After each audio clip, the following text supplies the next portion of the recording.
Experion really supports us is something that we have never had before. Making it so that it is sustainable, scalable, optimized for the growing client base that we had. And something that's really unique to Experion is just that willingness to really guide.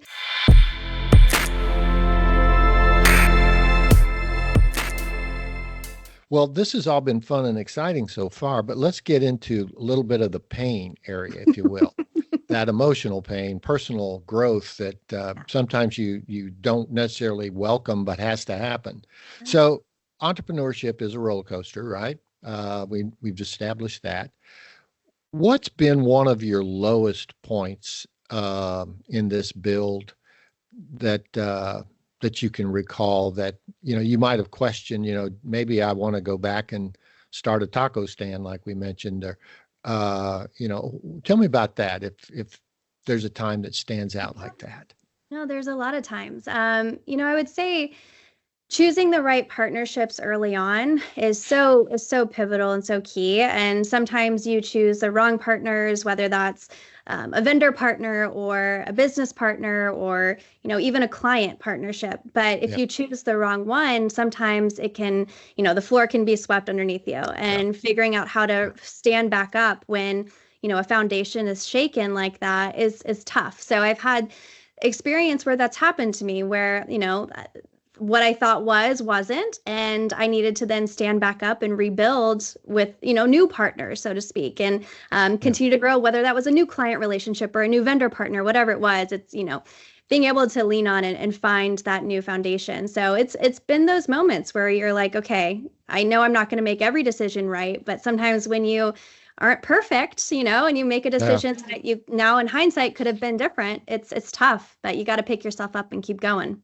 Sounds like there's a little bit of, like a marriage. If you compare your relationship to a vendor that you're relying on, to hold up their end of the bargain, and if they're not, or if there's issues there, being able to either work them out, decide that is this relationship worth salvaging, or is it too bad and too damaged? I need to cut it off. But I can imagine either way you go, but when you cut one off, that's got to be really traumatic, I would think. And maybe you've done some of that and been through that trauma. It is traumatic. And you're going to see that in every realm, whether you have to, I hate to use the word, but fire a client that might not be the best client, or, change a partner or change a business partner. It's going to inevitably happen in your journey. But it's at those times when you really have to dig in deep and realize who you are as a leader or a founder, and that, there is 1,000 other opportunities coming your way. So you got to keep your head up through that process. Yeah. Obviously, you need a lot of energy to do what you're doing, personal energy, and caffeine. And caffeine. That's right. Yeah, I got a little Dunkin' Donuts going right there, coffee. So let's think about work-life balance then. So here you are, you're the CEO, you're trying to run a business. I suppose that you also would be interested in a personal life to some extent, at least, to have dinner once in a while or whatever, rather than have somebody slide pizzas under the door into your office while you're working, with that light bulb hanging over your head. But tell me about that. Does work-life balance exist for you during this complex time, or is that just a mythical creature like Bigfoot, So I have to be honest, in the early stages of starting a business, from that infancy of a vision to creating it, the first version, selling it.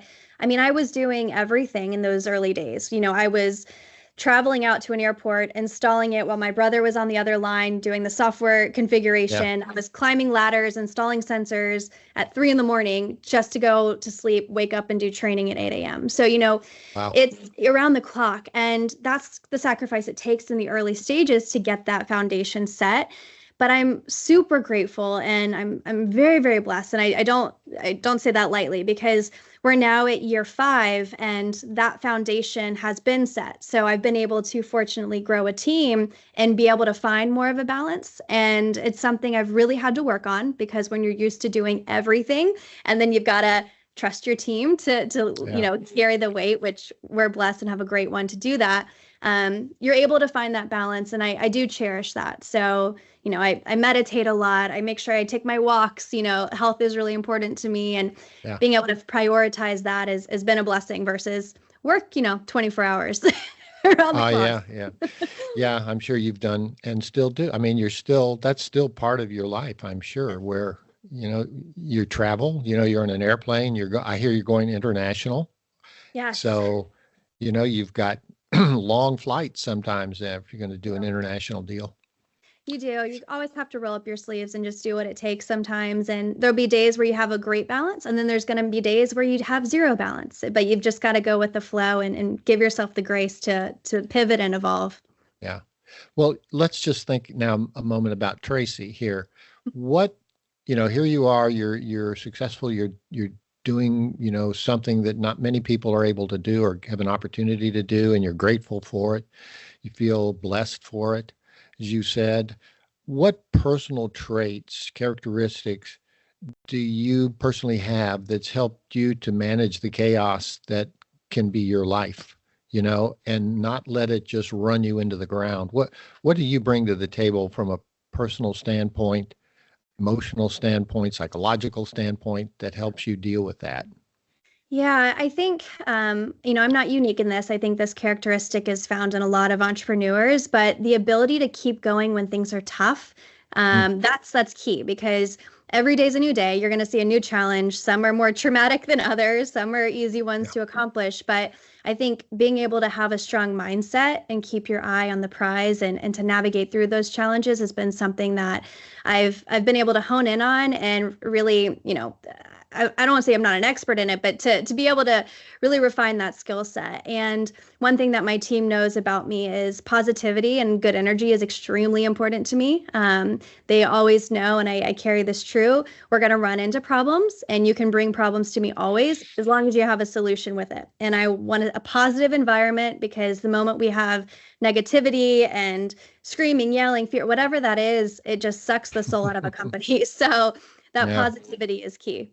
Yeah, positivity. And you keep that positivity up by, it sounds like some things that you do: exercise, eating well, meditation, whatever, your spiritual life is, whatever the case might be, in order to keep keep sanity and keep a balance and a core that isn't getting ripped to pieces when you go out into the world. And, entrepreneurs essentially go wrestle a monster every day. And it feels like it sometimes, doesn't it? It does. You're spot on. And you're right. I do lean on something higher than myself. I lean on, being able to show up every day for the people around me and to know that my presence does make an impact, whether that's good or bad. And so I keep that true to my heart. And so every day, I'm big into meditation and breathing, because it helps calm me when things are getting chaotic.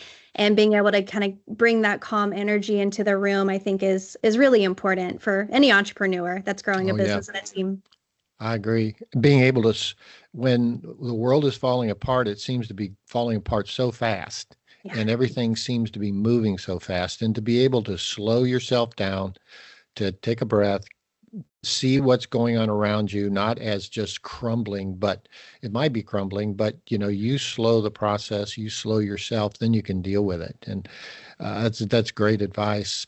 So let's think about aspiring entrepreneurs, especially women in tech, because that's something that you have a deep understanding of. What's your best advice, excuse me, for a woman, who's in tech right now, be she an entrepreneur starting a business, or somebody who's working for a company large company that is like an entrepreneur within a company itself? What kind of advice would you like to impart to them? And I know you've been working with women for a while, so this is something I expect you have some expertise in. Yeah, I would say don't be afraid to take up space in the room. I work with a lot of women, as I mentioned. I do a lot of coaching and mentorship, and technology. It's gotten so much better. But when I started, aviation and technology was a good old boys club. I mean, it was just Yeah. men. There was maybe one CIO in aviation at the time that was a woman, and everywhere I looked, I was dealing with men in the room and men who thought that they knew more than me. And so I had to learn early on that I'm there, hold confidence. I know more than them in this case about what we're doing, Hmm. and to make sure that you create that space so that they can also respect you. And oftentimes women will, I don't want to speak for all women. So oftentimes some women will, maybe take a back seat to let everybody else speak and then chime in, or to make sure that the room is feeling good and calm and, caretaking. We have a lot of natural caretaking abilities as women. But in this case, you got to take up space. You got to show that confidence. You got to speak up. Yeah.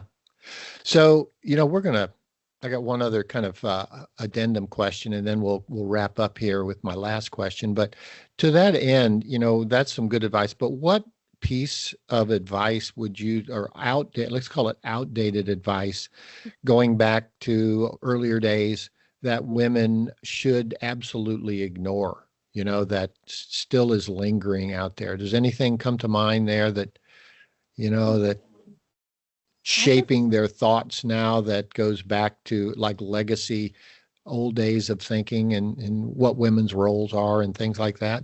Yeah, that's tough. I think women can and are just as equally as intelligent, as powerful in technology as men are. And I think back in the day, women were put into solely maybe it's a coordinator role or an administrative role, and there's nothing wrong with that. Those are Hmm. powerful roles too. But the doors had to be open to show that there was other options too, if that wasn't the right path for you as a woman. And I think just to look back and to say, okay, you know what?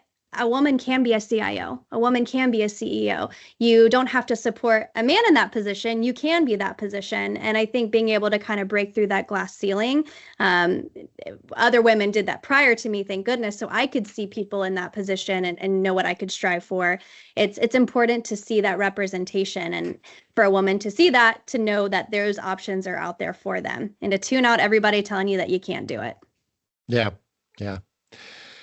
Well, good. Well, it's been really fascinating so far, and enlightening, and I really appreciate, like I said, your energy and your insights. Let me just let's end it on this question, and that is, if you could give yourself one piece of advice right now for going forward in the future. We've talked about the past pretty much, but right up to the moment, right now, if you need to give yourself a piece of advice that you're struggling with, or is front of mind, top of mind for you right now, what would that be at this stage of the game? Oh, I would say to continue to trust myself that I know what's best for the business, even though the next phase is something I've never gone through. So, I've Hmm. I've gone through the previous 5 years of starting it and getting it off the ground, and now we're entering in the phase of really scaling, going international. And there's a lot of challenges that I've never seen before. I'm gonna see, that I can't even Yeah. predict. But Right. just Right. reminding myself to trust my gut always, and that there will always be a solution, and I will always figure that out with the team around me. Right. Right. Right. Cool. Well, Tracy Davis, CEO, founder of TRAX Analytics, thank you so much for being so open and sharing your story with us. Really, hopefully, it's resonating with some folks who happen to be listening at some point in time, and maybe they'll take some wisdom from you, and it'll make a difference in their lives. So, do appreciate it. Thank you so much. And hopefully, I get to see you in person. So we're about 50 miles apart. I'm north, and you're just a little bit south of me, up in Blairsville, Georgia, Okay, up in beautiful the part of town. mountains. Right, right. I love that Well, area. But thank you so very much. It is such a pleasure and an honor to be able to share my story with everybody. thank you. Thank you. Thank you, everybody.